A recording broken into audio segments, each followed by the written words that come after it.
Dr. Everson Martin, Director of Bands and Assistant Professor here at Alcorn State University.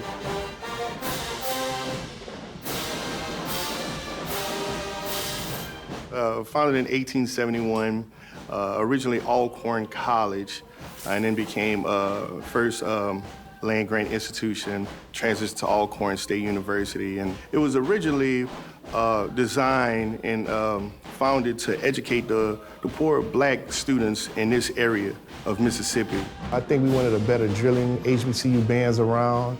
Some of those things kind of separate us from everybody else. Our drum majors are the Funky Four. They stand out because they have their own unique style. Our drum line is affectionately known as the Tower of Power. The Lady Purple Flashers and the Golden Girls, they bring that pop to the band. Each section is making that gumbo. You know, everybody throwing in their piece. We gon'